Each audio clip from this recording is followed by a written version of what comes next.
a tutte le ascoltatrici e a tutti gli ascoltatori di Radio Quar. Sono Salvatore e ben ritrovati ad una nuova puntata di Music in a Box. Con me, come sempre, c'è Alberto. Ciao Alberto. Ciao Salvatore, ciao a tutti, benvenuti. In questa prima puntata, dopo le vacanze estive, riprendiamo Music in a Box e ricomincia con il botto, perché abbiamo un grandissimo e graditissimo ospite che ha sicuramente influenzato un certo tipo di musica, un musicista e un artista che a tutte e a tutti noi in radio piace tantissimo ed abbiamo ora il piacere di averla ai nostri microfoni. L'ospite in questione è Jeff Mueller. Jeff è uno dei membri fondatori dei Rodan e poi dei Juno 44, formati nel 94 a Louisville, nel Kentucky, insieme a Sean Meadows, ex Langfish e membro dei Sonora Pine, Doug Sherin, ex Codeine e Fred Erskine degli Hoover. E i Juno 44 hanno realizzato 4 album, un EP, una raccolta di brani rivisitati da artisti come Matmos e John McEntire e poi hanno prodotto il 6º episodio della serie In the Fish Tank. Insomma, per chi non li conoscesse c'è tanto da ascoltare e sicuramente da amare. E ora saluto Jeff. Hi Jeff. Hey, I'm Jeff. Hi Jeff. I'm Jeff. How are you? Thank you for being here with us. We are proud to talk with you. Yeah, man. Absolutely. Absolutely. I'm into it. Thank you for asking me. And first question, Jeff. First of all, how are you? I'm pretty good. I'll give myself about an 87%. I'm a strong B+ if you all adhere to the grading system in the US. That's above average, but not perfect. How are you? I'm fine. I'm fine. In this moment, we are excited for talking with you. Well, I do love that we're here together. I think it's important to figure out however and whenever ways that we can be with other people these days. So I appreciate you taking the time to spend a little of your time with me. I loved all the records of June 44, but in particular 4 big points and the 6th episode of the series In the Fish Tank. And I'm sure that also to Alberto, like me, Rusty, the first record of Rodan. Yeah, for sure. All right, thank you. I love almost all the music you made in all these years. So I really excited as Salvatore is. So I just want to my first question is about what's the situation with the other guys of Juno 44? Are there any plans at the moment, like for the near future, like a new album or some shows? I don't know. Well, there's been a lot of things happening in all of our personal lives, as far as like with children and getting our just things together and trying to stay organized. But we had Juno 44, and we were very active before the pandemic and did, I think we made it to Italy twice, and we came to Italy in 2018 and then again in 2019. I was there. Thank God. Wow. Yeah, I hope so. But then we then the pandemic happened, of course, and we organized a bunch of things, and we returned to Italy again. I believe it was 2022 in the spring. We came to Italy. We went to, and then in the spring of 2023, we did some traveling in Japan and New Zealand and even Australia. So it was a very, very hectic run of time. And in the present tense, Sean Meadows and I are working on a whole lot of new music, and I'm not entirely certain what's going to happen with it, but we're definitely going to do something with it. We're going to, Sean and I, he'll be here in about a week, and then we're going to travel to Los Angeles together to mix a live Juno 44 record from one of our concerts in Japan, from one of our concerts in Tokyo from last spring. So so we're, there's constantly things happening. But we obsessed so heavily on Juno 44 for about 5 or 6 years there that I think in the present tense, we're just trying to let things be a little bit more organic, I guess. So no, I guess the short answer is that with Juno 44, there's no definitive plan in the present tense. Yeah. And when do you plan to release this live record you're mixing? Oh yeah. The hope would be not long after it's mixed. I mean, it used to be that a record could take almost a year to a year and a half to produce because the manufacturing plants were so behind with the production of vinyl. But now, I mean, it could be, if we finish the music part of it by the end of this month, which is the goal, I would imagine that the live record will be ready for release sometime before the end of the year. I would bet sometime around Christmas or sometime right at the beginning of 2025. But there's nothing is for sure just yet. But it won't be that. Okay. Thank you. Sure. Jeff, it might seem like a stupid or at least strange question. And above all, it seems almost silly to make a distinction.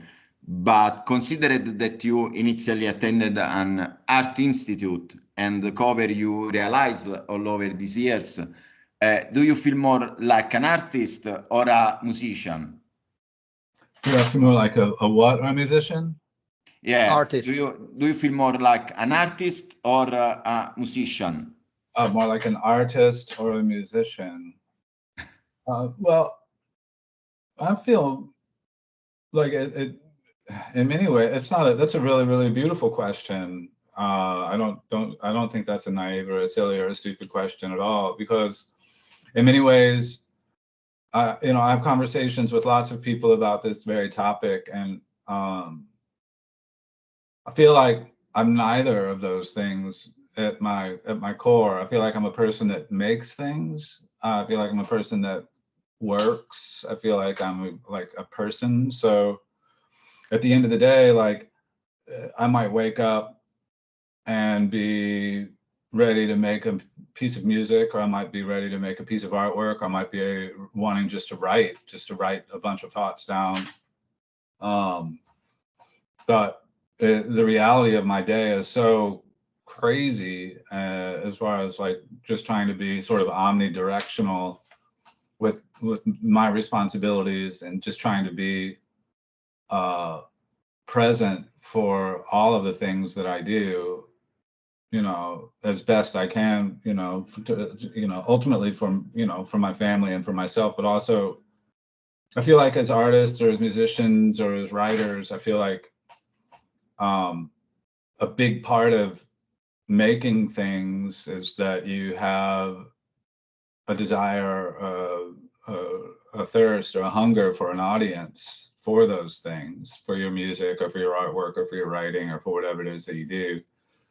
And once you've sort of designed and developed some sort of an audience, once you have that, I feel like it's a big responsibility to immerse yourself in whatever it is that you're doing, so that you can construct something that's legitimate and something that's real.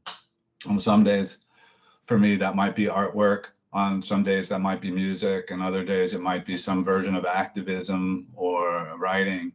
But I think it's really important that once you have people that are interested in what it is that you do and what you offer, that you offer them something that's not junk or not just some rehash of something that you've done in the past. And to do that, I think you have to be honest with things that you're working on. Sometimes that's art and sometimes it's music. I guess is my best answer there. Yeah, that's great. Okay. No, very good. But can I ask you, just a curiosity about the fact that the process of creating the cover of most of the records on which you played, and many records that was of the other band asking you to create their cover. And do you generally make the cover based on the indication given to you by the band or the artist, or do you also listen to the album, or does listening not necessarily happen every time? Listen, I'm a curiosity. I don't know really nothing about this. No, that's a good question too. Honestly, that's a great question, because it really depends. And in the instance of my own music, you know, oftentimes the group will, you know, develop a title. We'll work up a title for the record based on the body of music that we're releasing, or the style of music, or just like the general tone of the record. We'll come up with a song or a record title, and then I'll try to shape the ideas for the artwork around that without it being incredibly obvious, you know, with there being some kind of cryptic quality to it. But so oftentimes, yeah, the artwork is designed around the content of the record. I recently, I got to, you know 3 Second Kiss. Yeah, we talked with them like 2 months ago. That's why I was asking. Sasha. Yeah. Hi, Sasha. I love you. They asked me, Massimo had asked me to make the artwork for their record, and their new record. And it was sort of, it just sort of, like after listening to the music and knowing those guys and knowing the importance of music and creativity to them, I, you know, cultivated this graphic that I thought made the most sense for that record. It wasn't, you know, there wasn't stock imagery that I pulled from. It's like everything is sort of shaped around the request. And a lot of times the question that I'll ask when people ask me about making artwork for the records is like, is there anything you don't want this to look like at all? You know, is there any specific image you don't want? Or, and contrary to that, if there's something that they're absolutely, you know, if there's a must have that's in the artwork. Massimo didn't give me any real direction for that. Most people that come to me and ask me to make artwork for the records, they just, you know, ask me to listen to them and then, you know, shape the aesthetic based on, you know, my ideas. Okay. And then in your opinion, and so off the top of your head, so the one about the cover of the record cover, the one you're most attached to, and the one that's the most complicated to make above all. Yeah. For me, they all have sort of importance, and I think, you know, depending on where I am, you know, I might give you a different answer tomorrow. But for me, the record that I think that I'm most proud of is probably the cover artwork for Engine Takes to the Water, for the first Juno 44 record, for many reasons. One is that's my first was my first stab at designing artwork for letterpress printing, which would end up being a career track for me. I run a letterpress print shop here in the northeastern United States, and that was the first record that I designed for that. Also, the first record that I printed at the print shop that I learned how to letterpress was Engine Takes to the Water. And just as far as like the time and the energy and the focus of that period of our lives, and like 1994 and 1995, that artwork resonates to me as probably, if I look at the albums that I've designed, that one is probably the most iconic for myself, you know, the one that stands out the most. What about you? I don't know. I wasn't ready. Well, also, there's a band I was also in called Shipping News, and there was a series of covers that I worked on with my wife, Carrie, for Shipping News. That were they weren't vinyl jackets, they were CD jackets, and they unfolded into these big posters, these big prints, but then they folded down into the size of just like a regular CD box. And they had these pockets that were sewn on a sewing machine that the CD fit into. And that record is probably also up there, or those CDs are also up there for me. One reason is that aesthetically, I think they sort of are purposeful and impactful, but also the first one of them, it was a series of 3 of those that were sewn. And the first one we produced just after the 9/11 terrorist attacks on the World Trade Center and the plane that went down in Pennsylvania and the Pentagon in the United States. And we'd scheduled a group. It was a group of like 15 or 20 people to come over to my house to help us assemble these CD jackets. And then the terrorist attacks happened. That was on a Tuesday. And we'd invited everybody to come over that weekend to help us work on the project. And I didn't, you know, after all that stuff happened, I didn't push it. I was just like, well, people might have family that was involved in that, or people might just need to be at home and with their families. But as it turned out, what everyone really needed was to work on that project. So everybody we'd asked showed up and worked 12 hours, and it was just this really beautiful day where, you know, we just hung out with each other and sort of just worked with each other. And I think just keeping our hands busy and a project like that was really useful for a lot of people. So that record also was really important to me. Okay. In my opinion, your last cover for Tracing for the From Fire I Saved the Flame or the 3 Second Kiss is particular. It's a what? Your last cover for 3 Second Kiss is particular in the... Oh, spectacular! So thank you. I was really happy with the way it turned out. I appreciate you saying that. Thank you. Nothing. You're welcome. You know, I think that there's lots of music in the present tense that goes vastly underappreciated. You know, there's artists and musicians like 3 Second Kiss, and there's a musician in the United States that I really like quite a bit. Her name is Shannon Wright.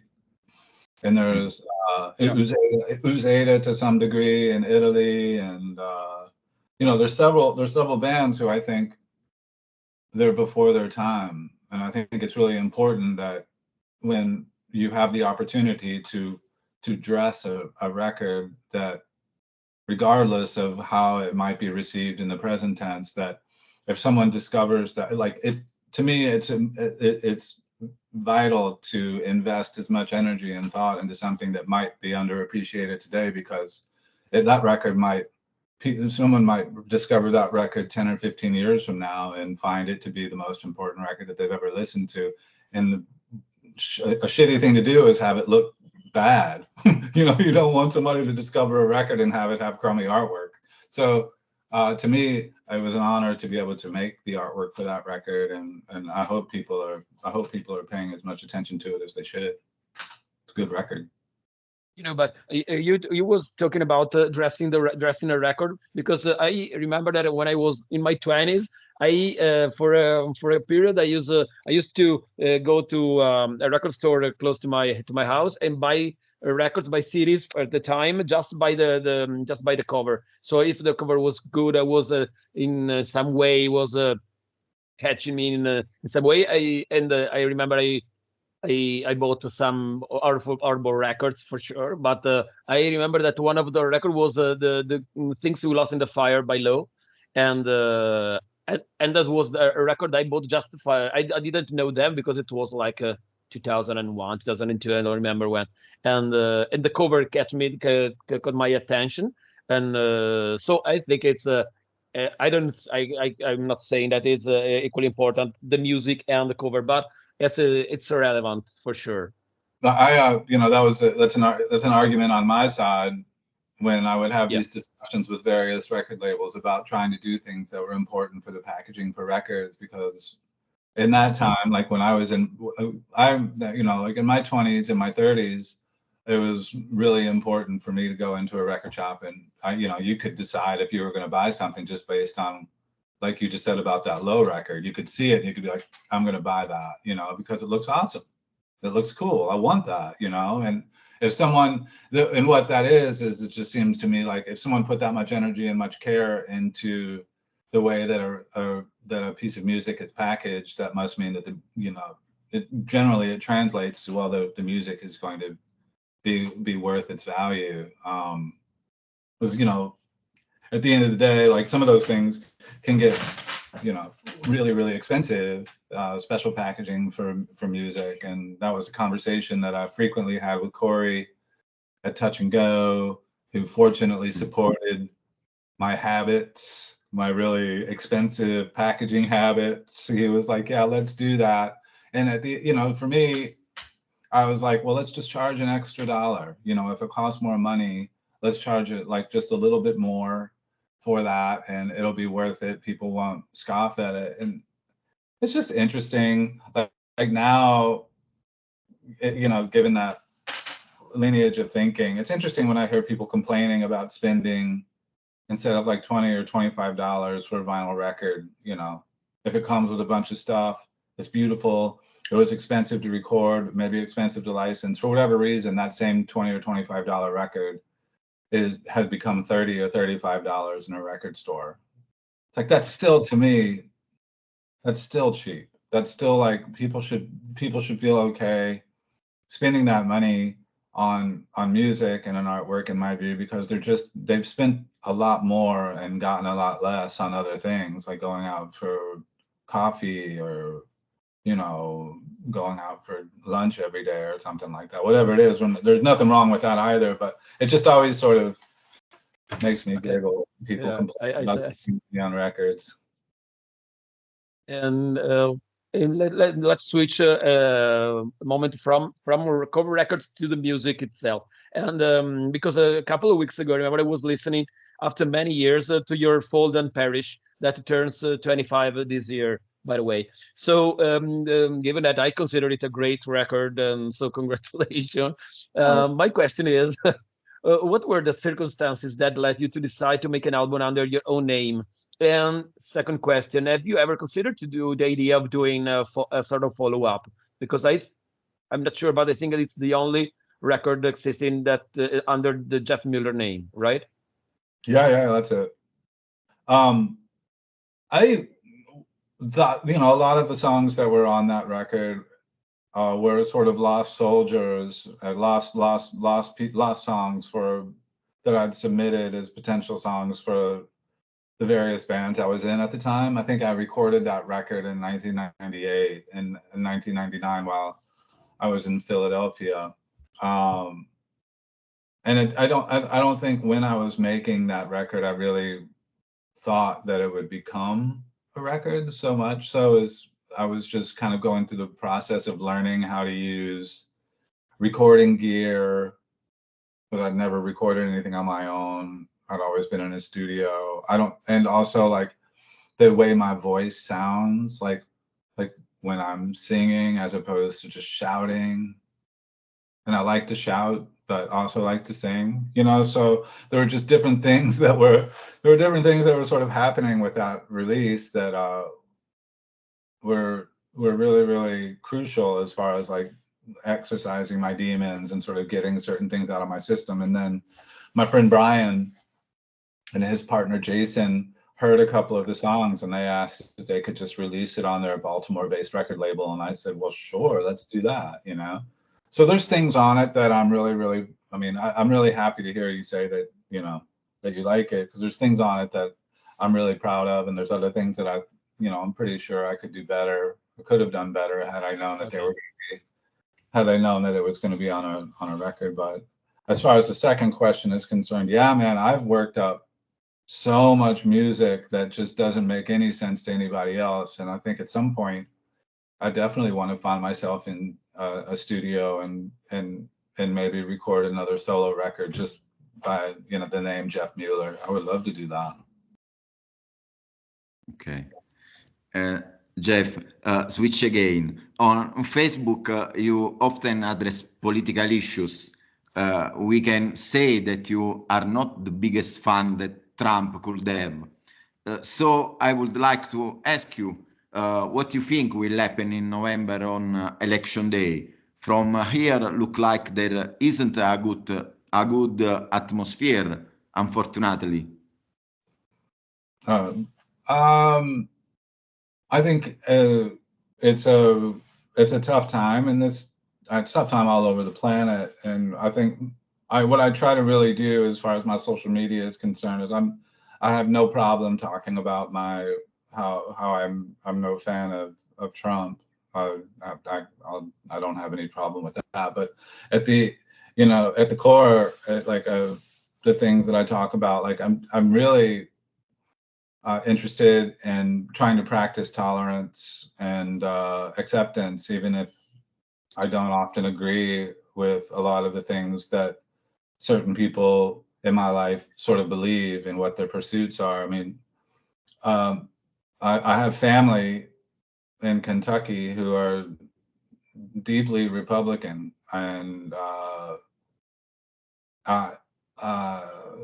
in my view, it's difficult to consider separating myself from them based on like any political ideology that's sort of sourced from an environment and industry that doesn't really care about me and doesn't really care about my family.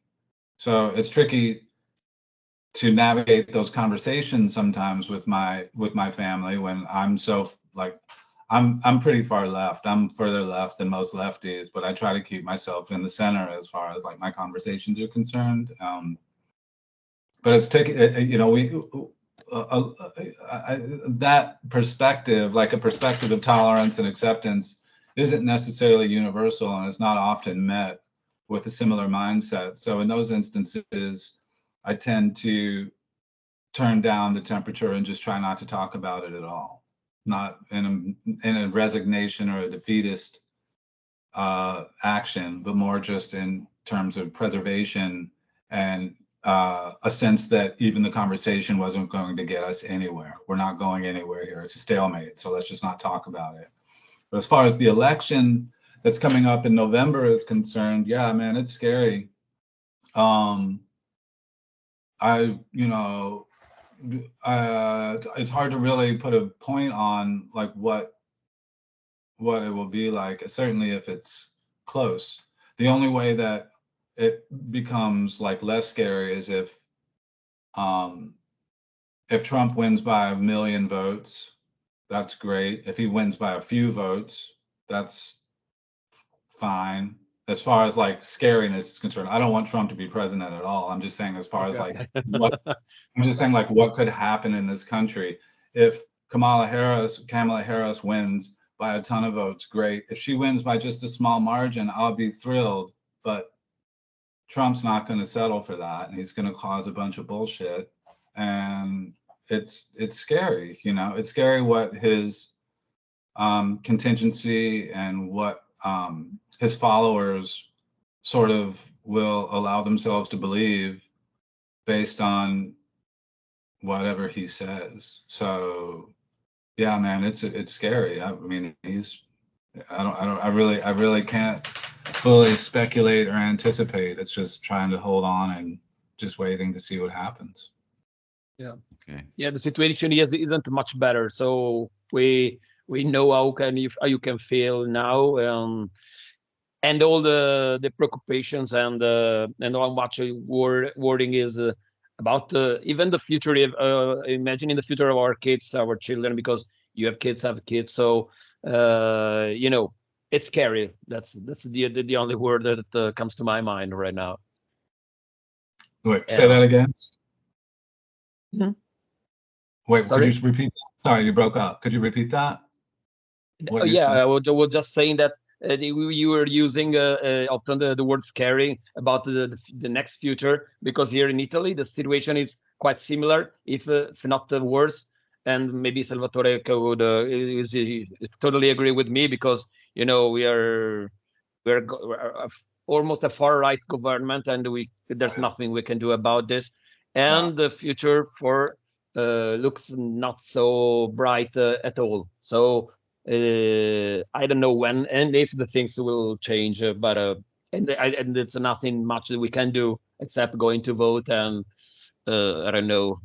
And just hope for the best. I mean, it's just a really confusing time because, you know, a lot of people look on, you know, on the far right, what they're really good at is sort of cultivating this community of people that are fully supportive. They'll believe whatever their candidate says, whatever the far right leaders say, they'll just believe it and they'll just stick with them. Whereas on the left sort of Democratic side, like you might have someone who is worlds apart from whoever their opponent is. But in this country, the left has this way of fully ripping apart its leaders, about pulling them apart and basically denigrating them to a point to where they cause themselves to believe that the political leaders in this country and the options are exactly the same.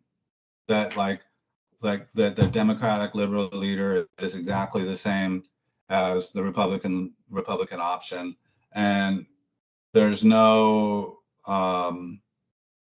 real difference. And it's in my view, like it's very, very complex, because I see a difference. Like there's like a lot of people are talking about, you know, I don't know enough about it. I'm no expert, but a lot of people are talking about the Gaza-Israeli war as a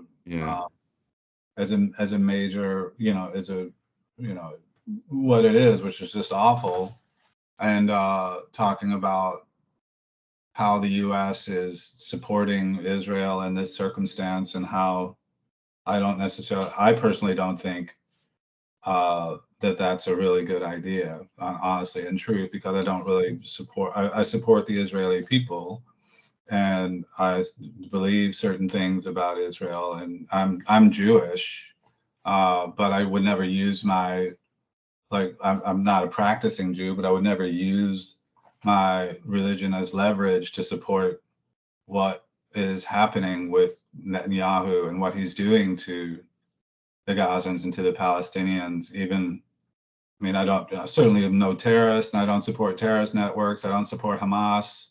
I think that what they did on October 7th last year was terrible, but and warranted some version of a response. But I don't necessarily think that what some people are calling and associating with potential genocide, or like what some people are calling the Israeli response to that, I don't necessarily think that that's the solution.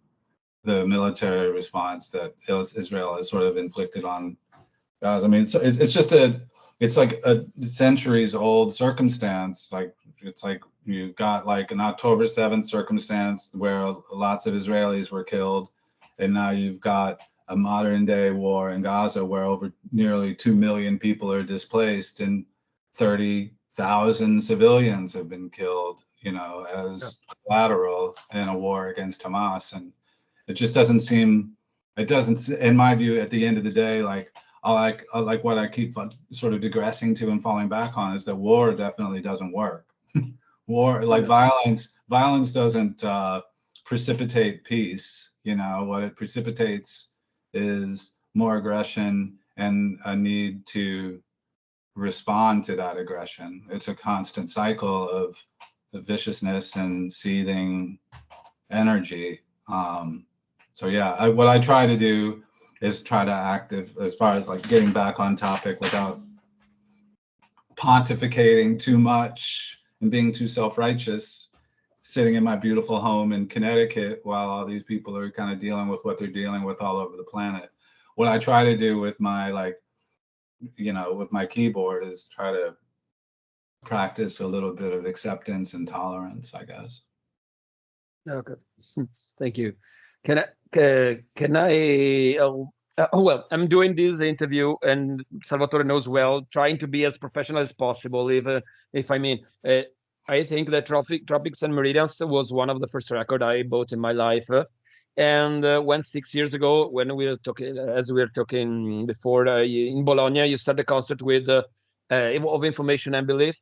My first thought was I have nothing left to ask to my life. So Yeah.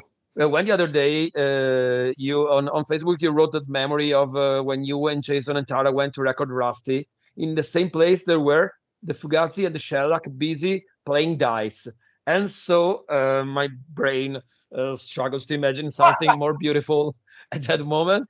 And so it's like it's a bit a fan question, but can I ask you how you remember those years, the excitement, that the energy? It was. Do you think it was truly a sort of golden age over for a certain type of American independent scene? There's so much there. I mean, honestly, like when we recorded Rusty, I was in my young 20s. I was 22, 23 years old when we went to Chicago to record that record.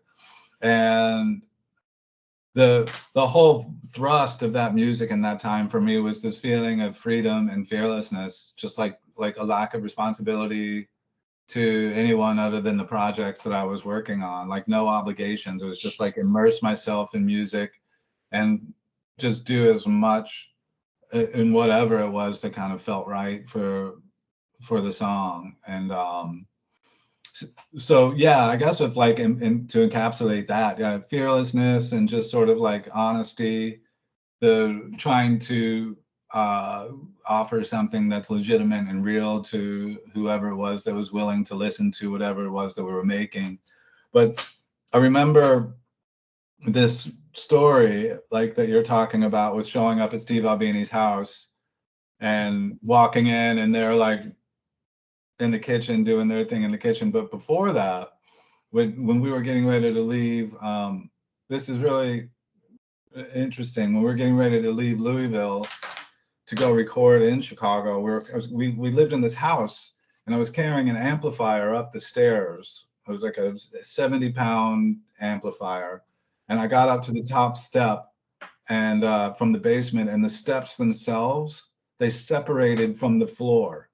So the stairs, the stairwell fell about maybe like half a meter, like 20 inches. It just fell like on top of a bunch of stuff that was under the steps. And I started running backwards down the stairs holding this amp, and there was this, you know, like the stairs were going like this, and there was this wall here, and a person would go here, and the amp was at my head level. My head hit the wall, and the amp crushed my head. It was awesome. It was really cool. Yeah, it was really cool. And I fell down, and I bounced down the stairs, and I was lying on the floor, and Kevin, the drummer for Rodan, heard it all, and I could hear him in the kitchen upstairs, and he was laughing. I was like, God, he's laughing at me. He thinks this is funny. And he walked over, and he looked down the stairs, and he sees me at the bottom of the steps, and the amp is still on my head, and he's laughing, and I'm reaching around feeling to make sure I still have all my teeth. And he's like, Jeff, are you okay? And I was like, oh, I think I'm okay. I'm fine. And anyway, like my whole hand was scraped up. And then like fast forward to like a day later, or even that night, I should say, and we walked into Steve's house, not knowing really what we were getting ourselves into. And Steve's house was, that house was just sort of a normal, at the time, Chicago suburb, you know, north side Chicago house. But the first floor of it was this good sized like room, like a living room, and the whole floor was filled with the Uranus 7-inch jackets that he was in there, and he was putting the root beer on the covers to kind of get the shellac to pop through of the 7-inch jacket. The whole floor was like filled with those, so that freaked me out just walking in and seeing that, because felt a little out of my league, you know, like I'm going to record at Steve Albini's house, and then we walk into the kitchen, and they're playing Kariki, they're playing the dice game with Fugazi, and that just, you know, I was freaked out about that too. It's like, what am I doing? How did I end up here? And they insisted that we play. So I never played Kariki before, and I sat down and we're rolling the dice, and I don't know if you know this game. Do you know the game? No. Well, it's a game like where you have a cup, and you have two dice, and you roll the dice, and you put the cup face down on the table with the dice in it, and you have to look at it. You have to look at what you rolled, and essentially you have to roll consistently higher to the next person who's sitting next to you. So if I rolled like a 4, which would be a 3 and a 1, Okay. What's that? Yeah, no, yeah. And then the person that's next to me would have to roll a 4 or better. So they have to roll a 6, and then so on and so forth. And then you get into doubles. Like a pair of 2s is a pair of 2s. It's not 4. So there's that whole thing. But point is, all that aside, I would roll my cup, and I'm looking at my dice, and I realized that when I fell down the stairs earlier that day, like I looked at my hand, and my hand was just completely destroyed from carrying my amp up the stairs and falling down the stairs. It was all oozing. You didn't realize that before? No, I did, but everybody was like, who are these weird Kentucky people coming up with all these scrapes and broken shit? Anyway, that's a tangent story. But no, like growing up in Louisville in the 90s and being around all the people that were making music there definitely sort of compelled me to want to make more, and gave me the confidence to continue. Yeah. Very major. Okay, thanks. Jeff, Alberto and I, while going through your discography a bit, got lost quite a bit on in the Fish Tank, which was a series of fantastic records, some of the real gems. Many of these episodes are made in pairs. How did it work? Were you given freedom of choice and organization, and all of me to express a certain regret for the fact that this series and a bit of this type of operation are no longer made? Well, you're asking like about how we went about making our Fish Tank record, is that right? Like how we put it? Yeah. And why it was just you and not with another band like many of the other in the Fish Tank episodes? Because I think the record label that made those, our Dutch distributor Concurrent, they made the Fish Tank series, and they really wanted to make one with Juno 44, and we were all for it. But oftentimes when they would make those releases, it would either be bands that would just happenstantially be traveling through the Netherlands at the same time, and they would invite them to kind of compact into a studio and work on music together, or bands that had been touring in Europe together already, and they just built in a session either at the front or at the end of a tour to make a Fish Tank record. And in Juno 44's case, they wanted to make one with us, but there was no one in Europe. There's no one for us to make the record with. So they offered to just do an exclusive Juno 44 and the Fish Tank record. And that was a really enlightening experience.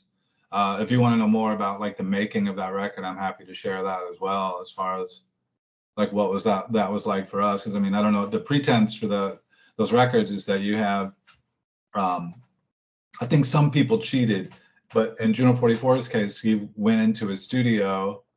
We went into a studio in the north of the Netherlands on a glacier, and had no idea what it was that we were going to record. We had no preconceived. Really? Yeah, the whole idea was that you enter the studio, write all the music, record all the music, and mix all the music in the span of 24 hours. That was the general. Okay. And whatever you come up with, whatever you end up with is what they release as the Fish Tank record. It was that was really intense for us, because we were we belabored at that. Up until then, I think that was in '98 that we made that record, or maybe it was in early '99. But we up until that point, we were pretty bent on working out arrangements and having fully constructed songs before we went into the studio, as most bands are. But in that instance, it was just really unusual And the engineer that they had us working with, his name was, I think he was, I can't remember where he was from. He may have been from Austria or from Poland, but his name was Zlaya, Zlaya, and he was essential to the making of that record, because he became part of the band while we were in the session, and took over and helped us sort of construct those songs. Yeah. Okay. And my next question is, so you've been linked in an almost inextricable way with Italy for several years now, thanks to Zeta, but and not only. And so my question is, do you come to Italy from time to time, not necessarily for a concert, or not?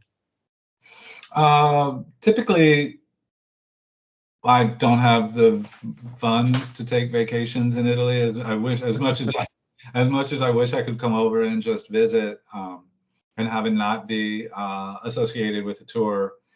That I've not taken a trip overseas where I have, like, the way that I've been able to visit Italy is like either being on tour in Italy or building an extra week at the beginning, at the end of a tour, so that I can come back and visit. So I was just, for instance, in 2022, after Juno 44 traveled through Italy, my wife flew over, and we spent a week in this, I think, in Calabria, and then she and I went down to visit Agostino and Giovanna in Catania, and stayed there. Yeah, for 3 or 4 days. Yeah, but no, I mean, I haven't. I don't have the resources just to take vacations to Europe or to Italy specifically nearly as much as I wish I did. Do you listen Italian band? What about some Italian band? Do you listen the Italian band?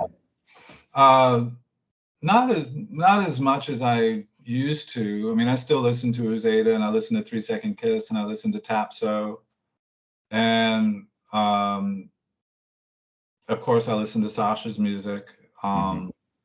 But in truth, my hearing is not the best anymore. So I tend to, my shop is loud. My kids take over the stereo at home often, so I don't really have the opportunity to listen to as much music that, like, by my own choice as I used to.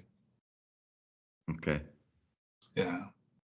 And I really want to ask you about your latest book, Our Conscious Journey. How long did it take you to think about it and make it?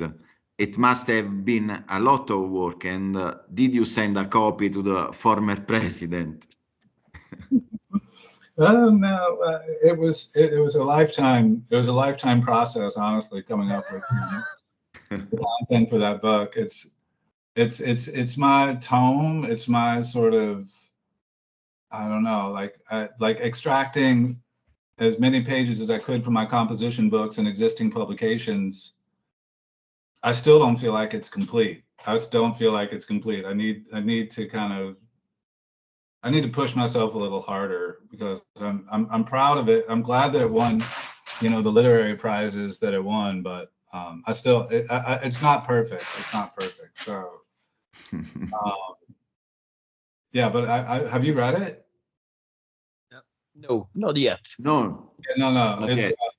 yeah, it's complex. I put the first series. It's part of an anthology. There's 3 books. There's Our Conscious Journey. There's something I can't even remember the titles. One about the constellations and one about about animals. But yeah, I put those books out at the beginning of summer, hoping that people would pick them up for summer reading, for beach reading. But yeah, I mean, it's tricky. It's tricky. Thanks for bringing that up, though. Okay. So Jeff, I was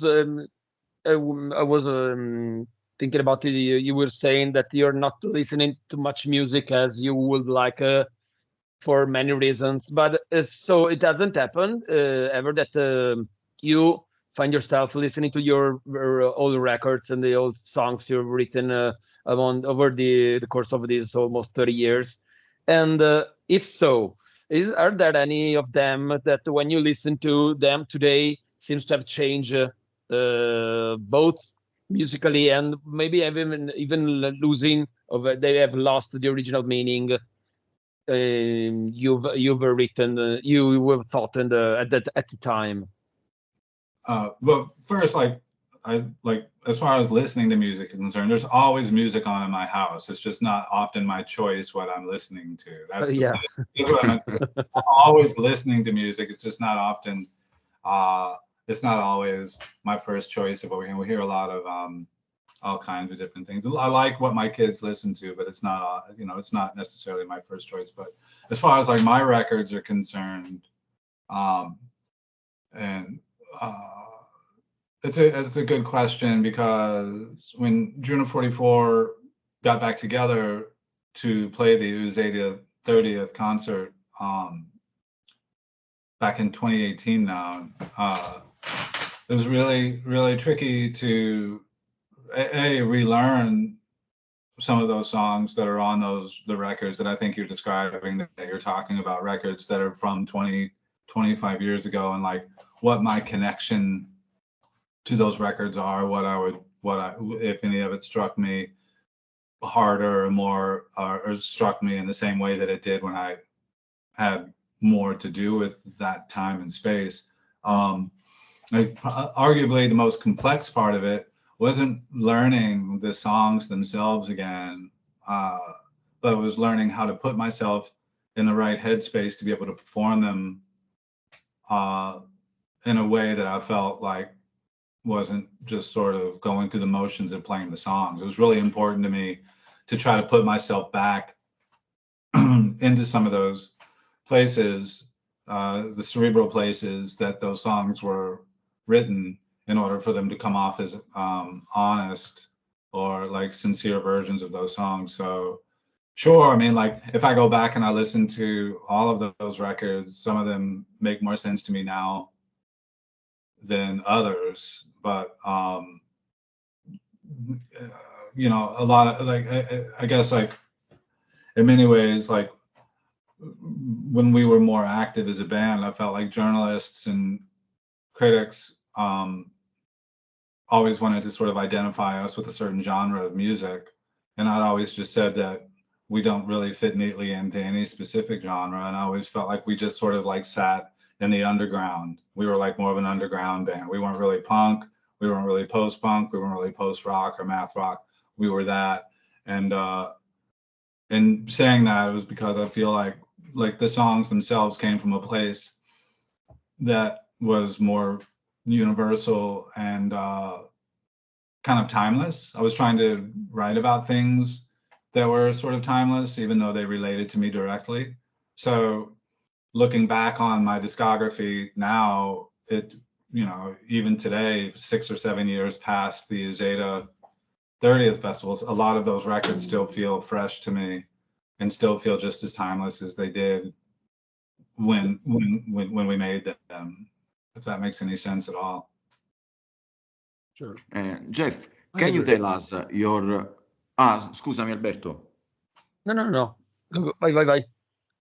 Jeff, can you tell us your favorite album you played on, or the favorite album of your kids? Oh, what about my kids? Sorry. What, the favorite album of my children? Yeah. Well, Leo, my 19-year-old, he was at the Uzeda 30th with me, and he likes a lot of different things. He likes a lot of Canadian music. He likes this Canadian band from Montreal called Men I Trust. He likes Slint. He likes Shellac and Jesus Lizard. He also likes this band called Krungabin. I don't know if you've heard of them. And he likes a lot of like African music and all kinds of different things. My daughter Juniper, she's 11, she's a little tricky. She likes a lot of pop music. But she also likes she likes this she likes this rap artist named Lil Sims. Have you heard Lil Sims? Yeah, I love her. Yeah. Yeah, me too. It makes me cheerful. And Junie, my daughter Juniper, she loves Little Sims, and she loves modern R&B musician named Ruth B. She likes Ruth B. And she likes the Beatles, you know, she likes all kinds of different things. Yeah. So it's all like, when I say like it's not music that I would when I'm forced to listen to the music that my family wants to listen to, I don't mean to make it sound like that's torture, because most of the music that they cause me to listen to is pleasant and enjoyable. Okay. Vai, Alberto. No, and you didn't respond to the other question. Which one was if you have one, your favorite record you played on? Oh, the favorite record that I played on. Or a top 3, I don't know. I don't want you to put in a bad situation, bad position. Oh, no. Like, well, there's, I guess that like you know, of my 3 bands, like the Rodan Rusty record was my first foray into recording music for a record label and all those things, and that process makes that record one of my favorite records. And as far as the Juno 44 discography is concerned, I feel like the artwork, like when we were mentioning artwork before, the artwork for Engine Takes the Water is probably my favorite for many reasons, but the music for 4 Great Points is probably for me is the most, like it feels the most like when it felt like the time that the band itself was firing all together the strongest. Like I felt like that's our strongest compositionally, musically. So that, for that reason, that record is one of my favorites. And with Shipping News, probably the last 2 records, for different reasons. The Shipping News put out a bunch of records, but Flies the Fields was our last record that was on Quarterstick before Quarterstick sort of stopped, and Touch and Go and Quarterstick stopped putting out new music, and that was in 2005. But that to me, as far as music overall, is probably the most realized record that I think of all of the records that I've ever made. I feel like that's the one that, for myself, in my own opinion of them. But the last Shipping News record, which is actually a live record called One Less Heartless to Fear. I don't know if you've heard it, but yep. It's a really important record to me because I worked on it for a full year with Jason, my bandmate, who was sick with cancer at the time. So it gave us a safe space to sort of talk about things that weren't cancer related. We could talk about music, and we could talk about paper. We could talk about the way the record was going to get mastered. We could talk about so many different things, and it was really, really wonderful to have that record to work on while he was sick. So that record is one of my favorite records as well. Thank you. And Jeff, yeah, what was the record that made you decide to become a musician? Oh, wow. A lot of it might seem a little bit foreign and unusual, but there was a lot of rap music in the late 80s and the mid 80s that I was really drawn to. Like rap music, like some of the Run DMC records and some of the Grandmaster, Melly Mel, and Furious 5 records. Like that stuff got me really interested in the power of music, like Public Enemy, and what messages could be sort of kind of built into the design of music. As far as guitar is concerned and playing guitar, like, it's like everything that seems fairly obvious, I would imagine, based on a you are what you eat sort of logic, because like the Steve Albini music, the Big Black and Rape Man and even Shellac to some degree informed how I play guitar and approach music, and Slint, but also like some weird like like I don't even know, like I'm trying to think of an example of it, like Boston, like a band, like bands that put together these really pop music that was really weird and organized in a way that didn't necessarily fit the normal pop music. Just like these arrangements that were really strange, sonically really weird, like Queen and like Styx and like friggin' like Steely Dan, like all that kind of music was just like seeped into me a way that made music more interesting to me than like some of the more common pop music that was happening and when I was growing up. But a lot of that kind of stuff too. But as far as like a single record, I'm trying to think of a record that actually sent me into wanting to make music. When I was 16, I discovered Big Black at a record shop in Louisville. Happenstantially, I think, Alberto, you were talking about how you found that Low record in a record shop and you saw it before you'd heard it. The Headache EP was that for me. I saw the Headache EP cover. I was like, I'm just going to buy this. I have no idea what it is or what it sounds like. And then came home and put it on, and that was reason enough for me to want to start playing guitar. A life changer. Yeah, definitely. Absolutely. Yeah. Thank you, Okay, Jeff. So we made all the questions we have in mind. So thank you for your time and your lots of words and a lot of wisdom you spread all over. Thank you so much. If I said anything that seems too weird, feel free to reshape it or cut it out. Or if that part where I accidentally said that if Trump wins by a wide margin, that's just great. That's not what I meant. I meant if Trump wins. I don't want Trump to win the election at all. But we got your point. Yeah, but you understand, like the point of that is that if he wins by a great margin, then at least like there won't be people killing each other in the streets in the near term. Whereas yeah, I think you know what I meant. But anyway, thank you very, very much for Jeff, talking. we hope to see you in Italy soon. My gosh, the sooner the better, right? Where are you? Where do you live? I live in Rome. You live in Rome. Alberto, are you in Rome? No, I'm the north. I'm close to Venice. Oh, okay, you're in the north. Yeah. Well, I miss you. I like you both a lot. I do. And thank you for talking to me, and tell everyone there I said hello. Be well.